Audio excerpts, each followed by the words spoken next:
বাংলাদেশের সবচাইতে একজন পপুলার মানুষ।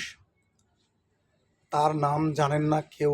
এই বাংলাদেশ কেন, পৃথিবীতে বাংলা ভাষাভাষী মানুষ যারা আছেন তারা সকলেই জানেন। তার নাম হচ্ছে হানিফ সংকেত। সংকেত, তাকে আজকে ট্রোল করে বললাম সংকেত। এই হানিফ সংকেত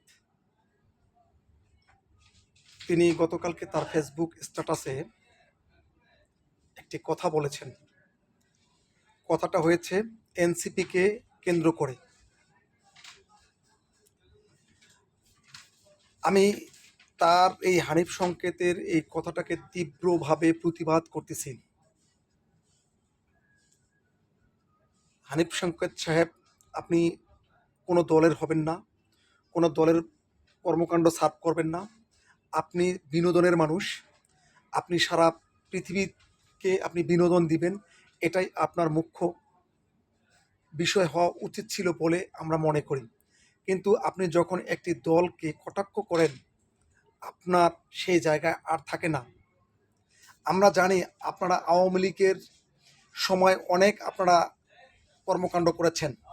আপনার বাসার সামনে একটা ফাঁকা জায়গা জমি ছিল, সেখানে আপনি ওই জায়গাতে আপনি বিল্ডিং করতে দেননি।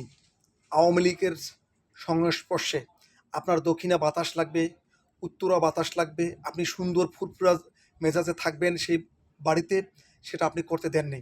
সেই হচ্ছেন হানিফ সংকেত। সংকেত সাহেব, আপনি যে দলটাকে নিয়ে কথা বলেছেন, এই দলটা বাংলাদেশের ফ্যাসিস্ট মাফিয়া হাসিনাকে তাড়িয়ে দিয়েছে। আর কোনো দল কিন্তু এভাবে পারেনি। তারা অনেক আন্দোলন সংগ্রাম করেছে, ঈদের আগে করেছে, ঈদের পরে করেছে, রমজানের পরে করেছে, বর্ষার পরে করেছে, সব সময় করেছে, কিন্তু ফ্যাসিস্ট মাফিয়া হাসিনাকে বিতাড়িত করতে পারেনি। বর্ষা বিপ্লবে রক্ত ঝরা জুলাইয়ে এই সময়ে এই ফ্যাসিস্ট মাফিয়া হাসিনাকে বাংলাদেশ থেকে তাড়াতে সক্ষম হয়েছি।